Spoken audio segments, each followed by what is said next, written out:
Now, the Hunt Palmer Show. Yes! I feel like I've been waiting for this my entire life. You're listening to the Hunt Palmer Show on 104.5 ESPN, Baton Rouge. Jolly good fun. Jolly good. Locking down the middle of the day. America's favorite daytime fun show. Live from the Mercedes-Benz of Baton Rouge studio. This is Hunt Palmer.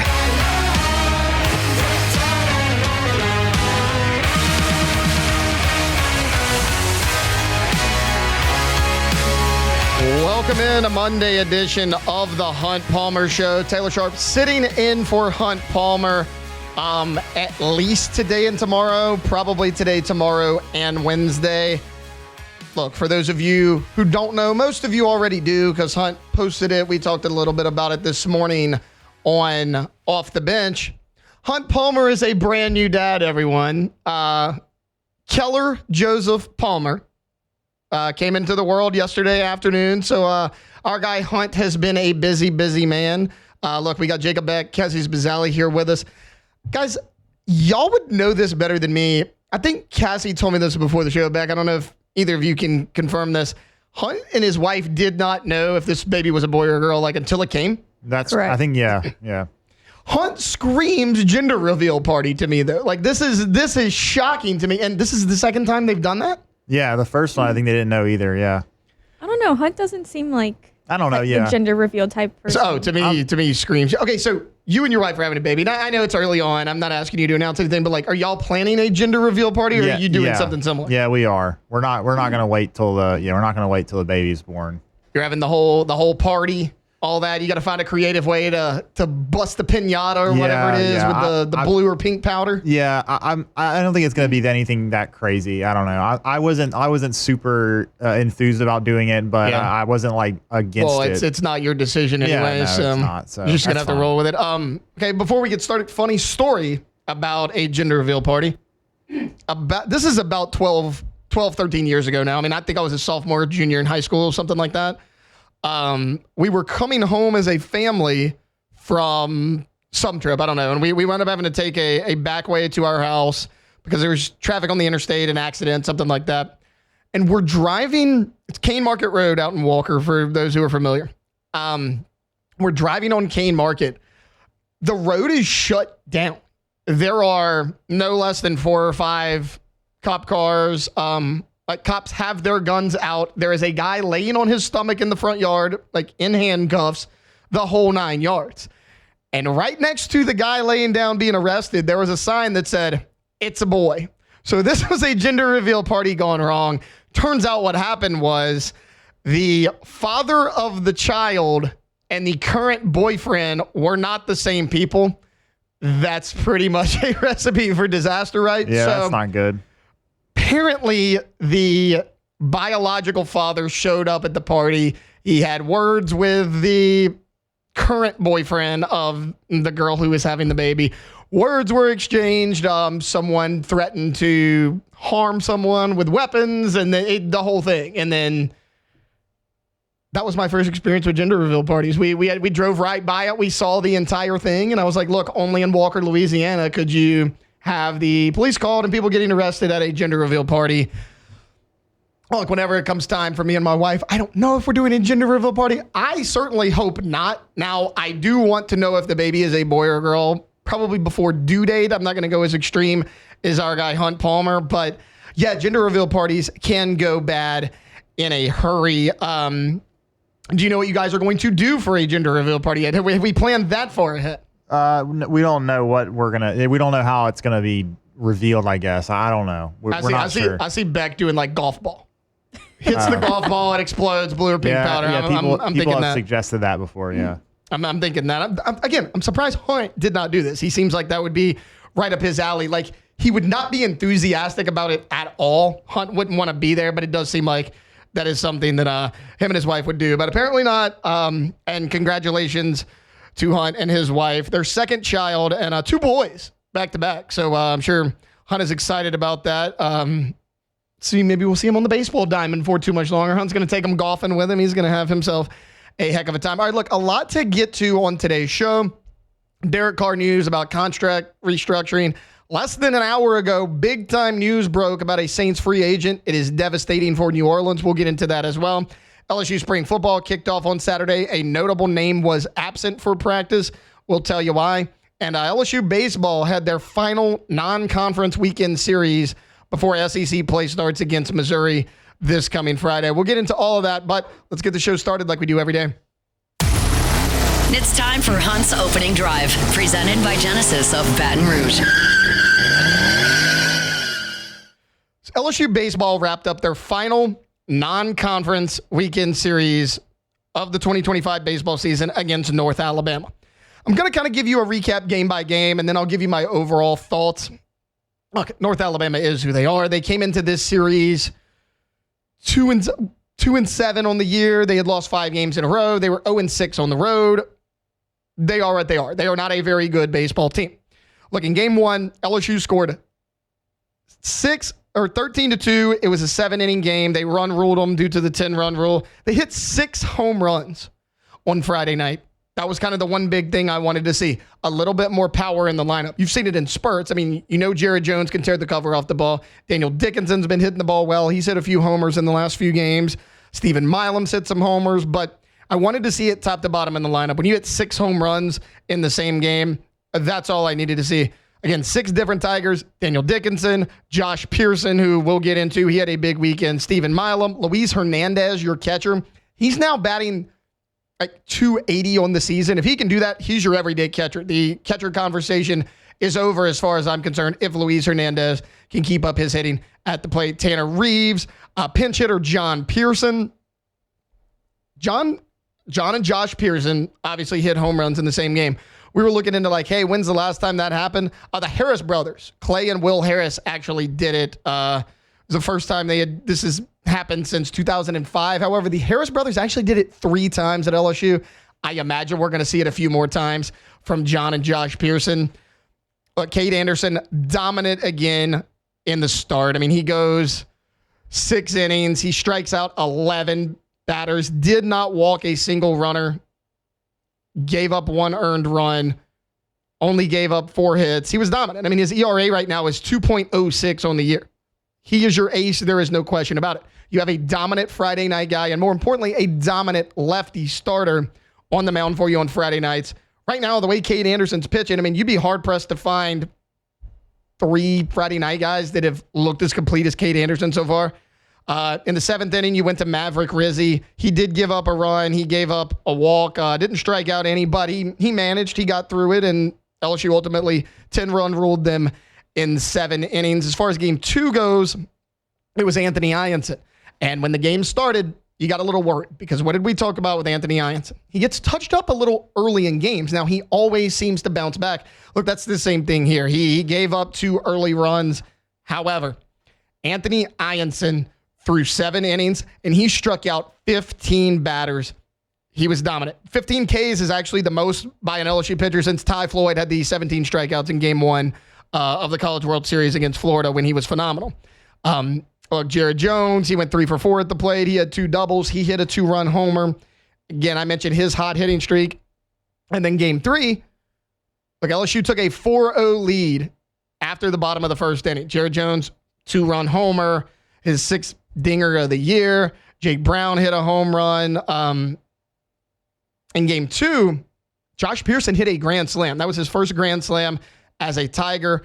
We talked about this last week when I filled in for Jake and T-Bub on Off the Bench.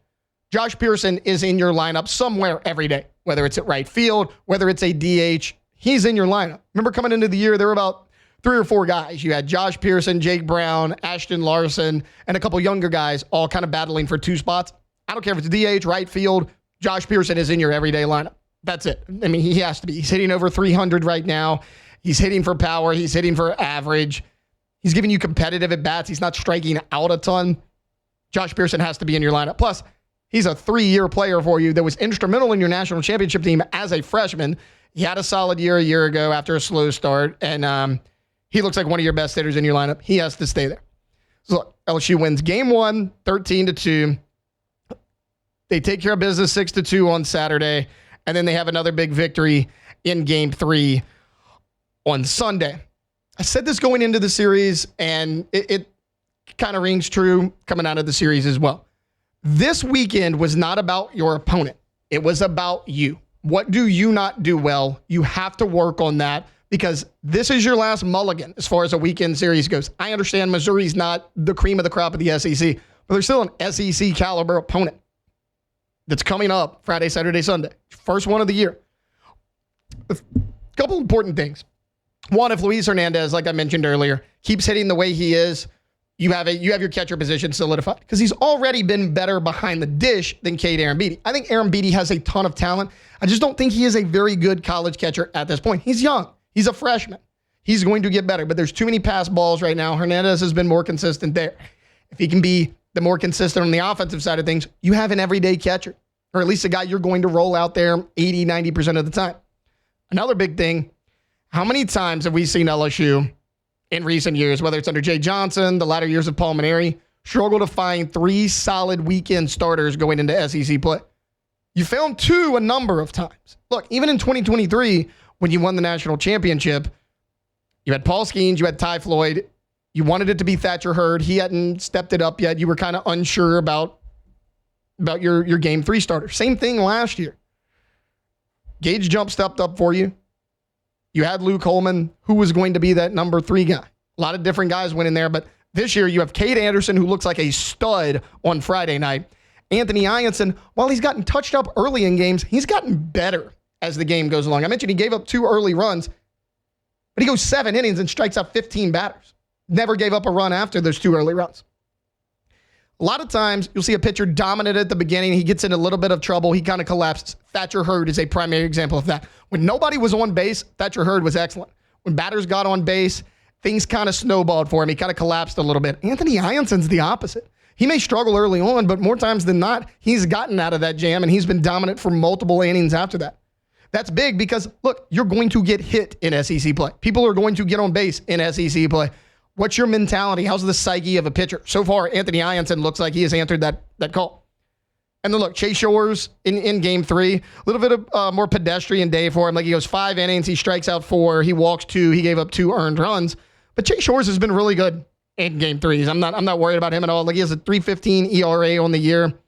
If Shores can do what he's done so far this year in SEC play, and you keep him in that Sunday spot, you might have an advantage over most teams on Sunday because they're not going to have a pitcher as dominant with as good a stuff as a guy like Chase Shores. Look, a lot of guys came in the bullpen that you're going to count on as well. Kason Evans is your closer. When Gavin Guidry comes back and he is 100% healthy, he is going to have a role on this team. He's too talented of a pitcher. He's pitched in a lot of big moments for you the past 2 seasons. But Kason Evans is your closer. I've seen enough multiple times this year in close games when it's only a 2-run game and there's 2 innings to go. Pretty much every single time Jay Johnson has went to Kason Evans, and basically every time Kason Evans has stepped up and he's closed the game out for you. He is your closer. Also, Zach Cohen, he has to be one of your top relievers. Is he the first guy out of the pen? Doesn't really matter, but he has to be there. Maverick Rizzi is going to have a role. Kason Evans is going to have a role. Zach Cohen's going to have a role. Those are 3 guys I think you can count on. Cooper Williams has looked good at times. Connor Benj, you're going to count on him in big moments. All these guys continue to be consistent for LSU. And those were the things we were looking at. Can your starting lineup, can you solidify 1, 2, and 3 going into SEC play? Can you show that you have power in the lineup top to bottom, which it kind of looks like you do? Can you shore up the catcher position? Again, if Luis Hernandez does what he keeps doing what he's done, you're going to do that as well. Everything, at least personally, that I have wanted to see from this team out of conference going into SEC play, they've answered it. Like even last Tuesday against North Dakota State, when they fell behind 7-1 in the 3rd inning, you didn't know how they were going to respond. They responded in a big way and they win that game. In a game they frankly should not have won where they didn't have their best stuff. They found ways to win. That's what good teams do. I was really excited what I saw from the Tigers during their last non-conference weekend series of the season. They'll face Missouri this weekend. Excited to see that as well. Okay, look, we're going to take a timeout. When we get back, the Saints did some restructuring of contracts with one Derek Carr, and Saints fans have a lot of mixed opinions about it. We'll get to that on the other side here on The Hunt Palmer Show. The Hunt Palmer Show. You're listening to The Hunt Palmer Show, brought to you by Gulf Coast Office Products.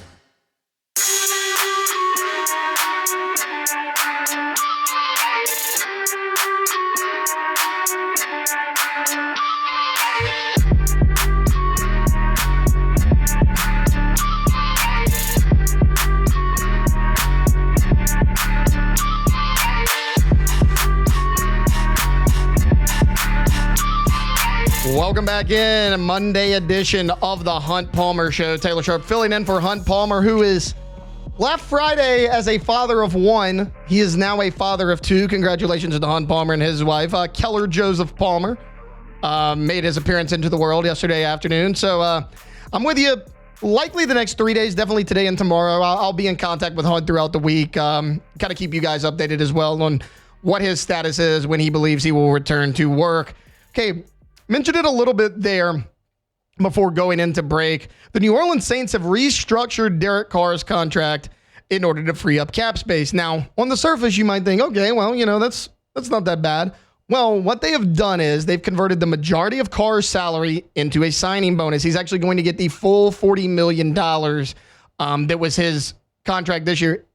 They're spreading out the cap hit. They will save $30.996 million in the process. Ian Rappaport reported this. It was actually confirmed by Nick Underhill of NewOrleans.football. If the Saints fully restructure the contract, look, Carr will get the $30 million base salary and his $10 million signing bonus. That'll free up the cap space, which is what they ultimately decided to do. Now, what this does, again, I mentioned it frees up over $30 million this year. Great. That's fine. If you're in win now mode, I don't think the Saints are good enough to be in win now mode. But what this does is it makes it a lot harder to move on from Derek Carr in the future. Now, it doesn't marry the Saints to Derek Carr in 2026. However, if they want to move on from him, it'll come with $59 million in dead cap space if you move on from him in 2026. So initially when I heard the report, they've restructured him, they've freed up salary cap, I'm like, okay, fine, we've seen the Saints do this before, but now it almost seems like Derek Carr is going to be here for 2 more seasons. Because what did everybody talk about before this move was made? Hey, if you want to move on from Derek Carr, you can do it. It's going to cost you $51 million in dead cap hit this offseason. Okay, well, if you wait till next offseason, it'll be, $21 million. You'll take half the hit this year, half next year. You're almost in the same boat in 2026. As a matter of fact, you're $8 million more. And that was one of the main reasons anyone who was on the side of, hey, you can't let Derek Carr go this offseason, for what it's worth, I wanted the Saints to just cut ties. Rip off the Band-Aid, take the $51 million cap hit, one offseason, you're in the clear in 2026. But you're not. You didn't solve any of your problems. You just backloaded it to another year. This is what Mickey Loomis always does. So it works for now, but 12 months from now, it's an even bigger issue. Look, this is nothing more than typical Mickey Loomis, kicking the can down the road. This team is always in win now mode. The problem is you don't have a roster good enough to be in win now mode. Look at your offensive line. So far, they haven't made any big time moves. We'll see what they do in the draft. Free agency's open. We'll see all that. Right now, though, if all you did was re-sign the guys you had last year, left to right, you would have Taliesin Fuaga, who I love. I think that was a really good first-round pick. Lucas Patrick at left guard. Eric McCoy at center. He's a solid player. That's a good piece. Cesar Ruiz at right guard, who you drafted. You didn't know if he was going to play center or guard. He's been very inconsistent. Sometimes he's been good. Sometimes he's been very, very bad. And then Trevor Penning at right tackle, who fans have wanted to get rid of for 3 years now. You have Derek Carr. You free up $30 million. But what are you going to go get with that $30 million? Right now, your top 2 receivers are Chris Olave, who has had number of concussions. We don't even know how much longer he's going to be in this league. And Rashid Shaheed, who's coming off a season-ending injury as well. We talked about it going into last season. The Saints' issue at wide receiver 3. Mason Tipton, Cedric Wilson. Luckily, never thought I would say this, that luckily you were able to sign Marquez Valdez-Scantling halfway through the year. He was the only receiver that showed any sort of signs of being a playmaker on this team through the back half of the year. It becomes really important to keep him, which I don't know if the Saints are going to do. You have Kamara at running back, but again, you just cut Jamal Williams. So at running back, you have Alvin Kamara. Behind him, you have Kendre Miller, who can't seem to stay healthy, and even when he is healthy, he's been inconsistent at best. And Jordan Mims, who's carried the ball like 20 times in his entire career. That's just on the offensive side of things.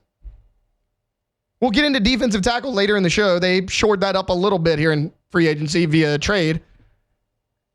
We'll get into corner in a minute as well because big news dropped there. You don't have any depth on defense, even at the spots that you are good at. You need an edge rusher. You need a defensive tackle next to Brian Bresee. because of the news we'll talk about a little bit later, you're paper thin at corner. You have no safeties outside of Tyrann Mathieu. Jordan Howden is your next best guy, who's a former late round pick who showed promise year one, wasn't that great last year. Mickey Loomis continues to put this team in win now mode, but the problem is you're not in win now mode. You don't have the roster to be in win now mode. Who can you go get? Because I don't know if you guys know this, earlier this morning, Chris Godwin, who maybe the Saints had a shot of signing him with the salary cap space they freed up, re-signed with the Tampa Bay Buccaneers for 3 years. Every team in the NFC South is getting better. Falcons have made moves. The Panthers have made moves. You have not. All you have done is backload Derek Carr's contract once again. It's going to put you in cap hell in 2026. I don't know if Kellen Moore had a hand in any of this. I imagine he did. I imagine he was allowed to at least choose his quarterback. But I don't really get it. And look, the most troubling part about all of this that I have failed to mention is that reports have come out that Derek Carr was open to looking elsewhere for the 2025 season. He was open to a trade. He said that he was willing to, reports came out that he was willing to be traded. Kat Terrell of ESPN reported this. It said, sticking with Carr didn't appear to be certainty when the Saints initially hired Kellen Moore, who sounded non-committal. We talked about that in his press conference. He said, I think Derek Carr is a good quarterback in this league when asked if that was the quarterback of the future. He was never committed to that. And then other NFL sources believe that Carr was open to testing the free agent market in recent weeks or being shipped off somewhere via trade. Apparently, though, the Saints are the ones that didn't want to do this.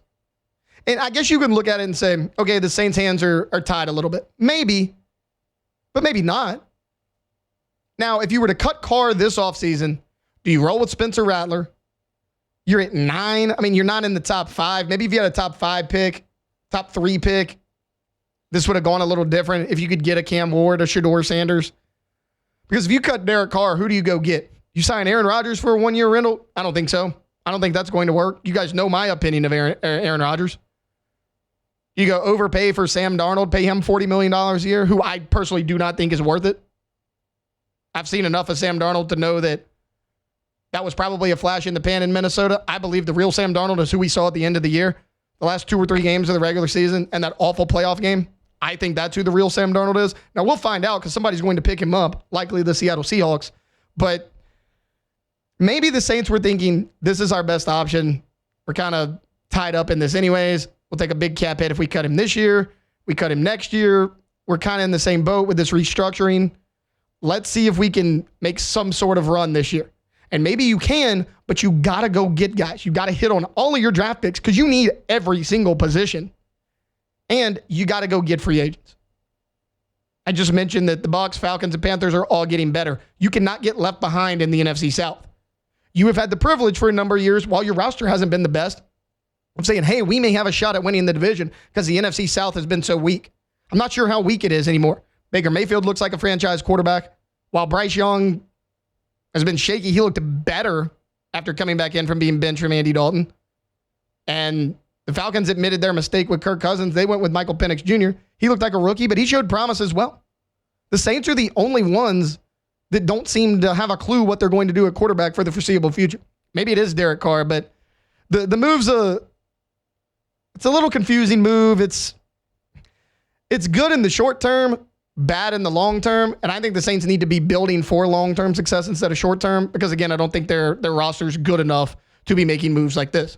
We'll find out, though, but certainly something to watch. They freed up a little bit of cap space. We'll see what the Saints do in free agency or if they get their name in the trade markets as well, which they have done already. All right, look, when we get back, about an hour before this show started, around noon, big news dropped in free agency. It is very negative for the New Orleans Saints. We'll hit on that on the other side here on the Hunt Palmer Show, 104.5 ESPN, Baton Rouge.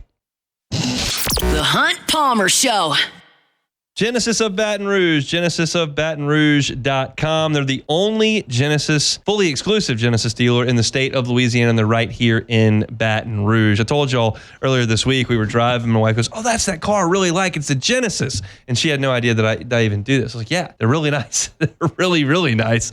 And you should know it too. You don't see a ton of Genesis on the road because it's fairly new to our city here. They've only been at that location for a year and a half, but go check it out. It's a luxury vehicle. It's a luxury experience to be a Genesis driver. That means 3 years of complimentary maintenance, a 10-year, 100,000-mile warranty. It's a luxury experience at a reasonable price over at Genesis of Baton Rouge. Every single car that's on the lot at Genesis of Baton Rouge is online at genesisofbatonrouge.com. And all of them, every single model, from the entry level to the highest end, come with the same safety features. Safety is a priority for Genesis. Go check them out. Genesis of Baton Rouge. They're online at genesisofbatonrouge.com. That's Genesis of Baton Rouge.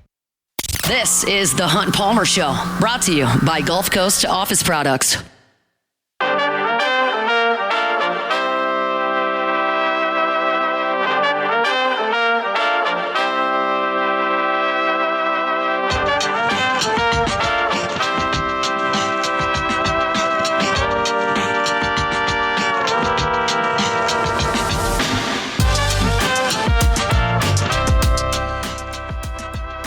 Welcome back in a Monday edition of the Hunt Palmer Show. I almost said off the bench, guys. I'm Taylor Sharp here with you, sitting in for normally I would say a vacationing Hunt Palmer, but our guy's probably busier than anybody here. He is now a father of two. Him and his wife welcomed their second child into the world yesterday afternoon. We are certainly happy for Hunt. I would tell you what day Hunt's going to be back. I'm not sure.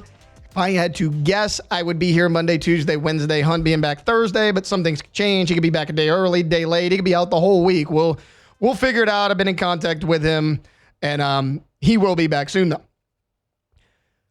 I teased it going into break there a little bit that a big free agent signing happened, and it is devastating if you're a fan of the New Orleans Saints. Here's why. Because the New York Giants have added a cornerback.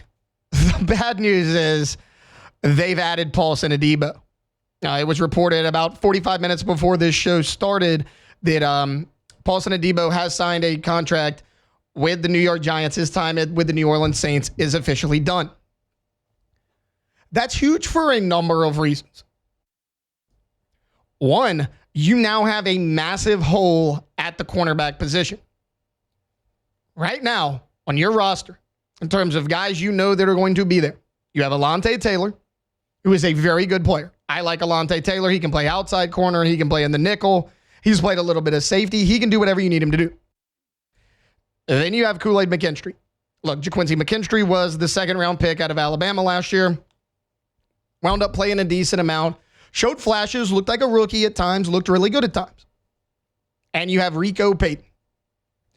Those are the three guys right now in your Saints cornerback room that you know for sure are going to be there next year. At least at the moment. Things could always change.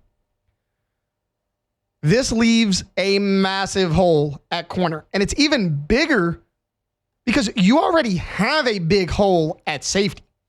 We've talked about that a number of times. The safety position being such a big hole for the Saints that maybe you even go there round one depending on who falls. That's something that's been kicked around. But do the Saints have to go corner now in round one? I mean, I know everyone wants them to go D-line, but they've shored up that position. We'll get into that a little bit later. And they could go Tyler Warren if they wanted to do like a best player available. You need an edge rusher. Look, Michael Williams might be there. Jalen Carter might be there. These are guys that have all been linked to the Saints. Garrett Podell of CBS Sports earlier today, now this was before the Paulson Adebo news, put out a mock draft. And at number 9 overall, he had the Saints taking Georgia edge rusher Jalen Walker, who I just mentioned. And that was before the Adebo news. But the bigger point in his mock draft is at 9 overall, Michigan cornerback Will Johnson was still on the board. He had the Saints passing up on him, taking the edge rusher out of Georgia. He had Will Johnson, for what it's worth, going 11 overall to the San Francisco 49ers. 3 years at Michigan. Will Johnson, 68 total tackles, 9 interceptions. He was a really good corner. He's also 6'2", around 200 pounds, so he has the ability to move around a little bit. I just talked about the flexibility and versatility of a guy like Alontae Taylor. Will Johnson brings something similar to you in those regards. If you don't get a corner early in this draft, rounds 1 or 2, you may have to dip into free agency a little bit. The problem with doing that is that there's not a ton of young guys, and the guys that are out there are going to be very high priced. The name to watch is Charvarius Ward from the 49ers, which he is expected to move on from the 49ers, which is why Garrett Podell had the 49ers selecting Will Johnson in the first round. They'll have a hole at corner. Charvarius Ward, really good player. He's 29 years old. He'll be 30 years old by the time the season starts. He made $13.5 million with the San Francisco 49ers on average under his last contract. Now, he just freed up a little bit of cap space. You still have some work to do if you're the Saints. Can you sign a Charvarius Ward? He's a 7-year vet in the NFL. He's been in a number of big games. He's played in Super Bowls with the 49ers. He's had a lot of success. Outside of him, though, you got Jonathan Jones. He'll be 32 by the time the season starts. Byron Murphy. He's 27. He made about $8.5 million with the Vikings. He's been up and down. Jeff Okuda's been a disappointment. Former first-round pick of the Lions. Then he was with the Texans. He's only 26, and that's a guy that had a big contract because he was on a first-round deal. What would you pay him? Kendall Fuller's 30 years old now. Stephon Gilmore is 34. You get the point. Dante Jackson's out there, but he'll be almost 30 years old. Pittsburgh might re-sign him anyways. You have a huge hole at corner and no immediate way to solve that problem other than the NFL draft.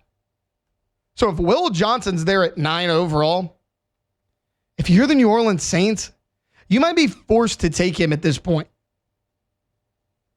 You could go safety.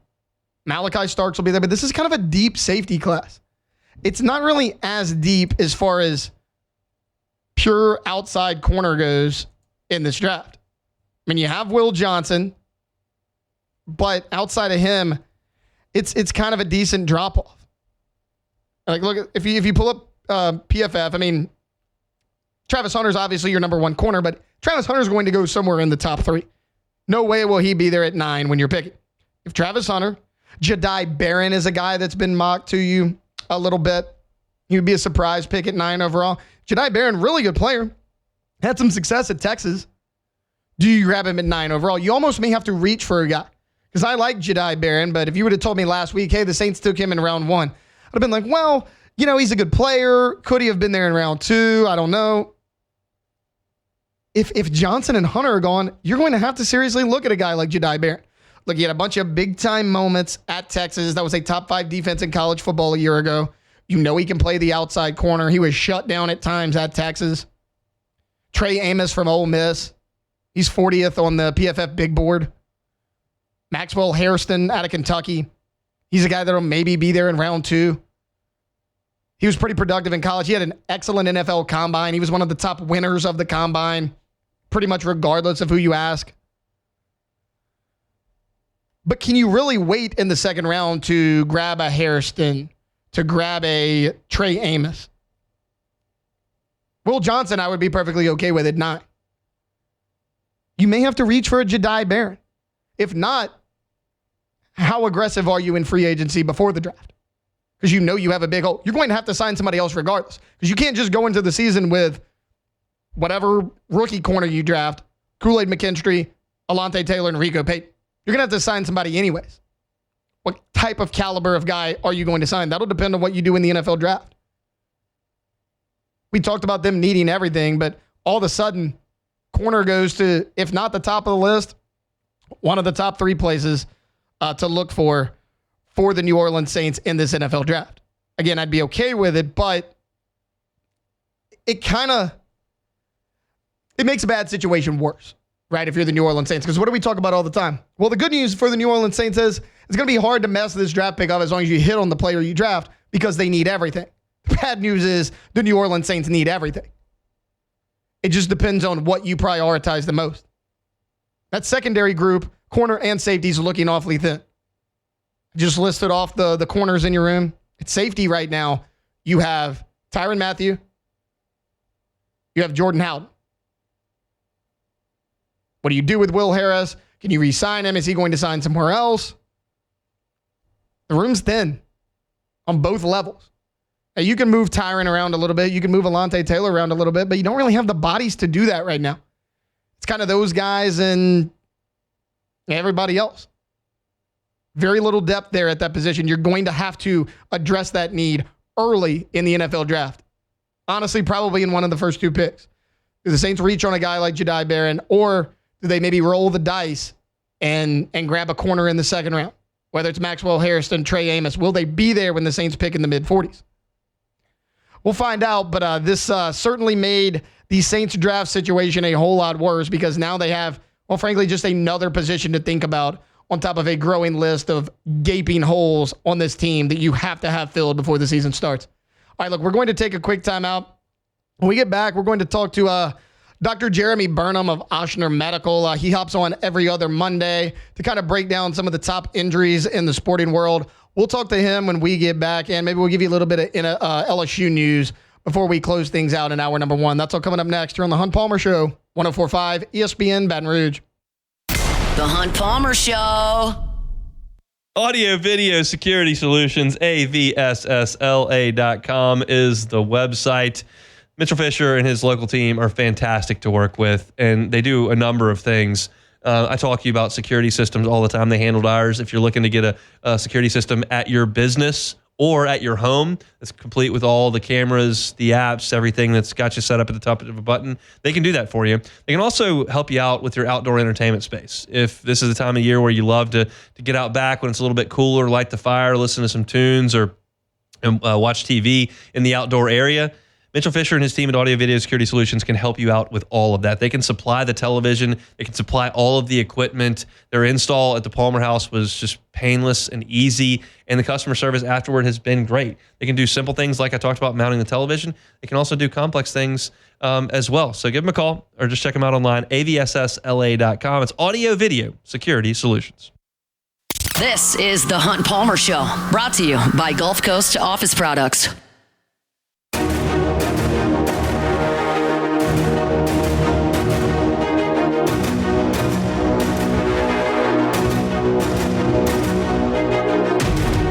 Failure happens to us all, but it's how champions evolve. The only thing that matters. Welcome back in. Final segment, hour number 1, a Monday edition of the Hunt Palmer Show. Hunt Palmer, a brand new father of 2, so we will be sitting in for him for the next few days. Taylor Sharp in the host chair.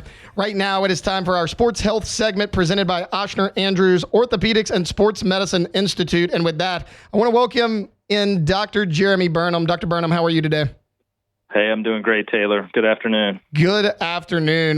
Look, Hunt Palmer dealing with a positive trip to the doctor with the addition of his second son. Hunt had his second child yesterday afternoon, so I am in for him. But Dr. Burnham, not everyone in the NFL and sports in general is having positive trips to the doctor because sometimes sports injuries do happen. The big one that we learned last week was Kyrie Irving, the point guard of the Dallas Mavericks. He tears his ACL. And, you know, this seems to me, at least, and again, I'm obviously no medical professional. That's why we're having you on, that it's almost, this injury seems like, to me, it's getting easier and easier to come back from. Can you kind of tell us what kind of recovery that involves? Yeah, you know, unfortunately, there are still a lot of ACL tears that are happening. And I think you're right. I think recovery and treatment and all those things are getting better. But I'll tell you, we still are putting a lot of effort in trying to prevent these injuries from ever happening. And I don't think you can prevent 100% of these. You know, if you looked at that injury in specific, it looked like he just got knocked off balance and landed awkwardly on the leg. And you can't always plan that out. You know, in general, when we're talking about ACL tear, high-level athlete like that, you're looking at somewhere between 9 to 12 months for recovery is the average. And that's based on a couple of things. You have to get the strength and the coordination back. You got to give the ligament time to heal. But certainly we're learning a lot about it. There's a lot of things you can do to speed up that recovery or at least be more prepared when you do go back to return to sports. And so that's where all the focus is right now. Number one, preventing them. Number two, what can we do to get people back safer? We are developing, we have an ACL Center of Excellence here at our new location at Elite. And we're developing a team of people that are trying to hit these ACL injuries from every possible direction, both to prevent them, but then when somebody does have them, how can we get them back as quick as possible?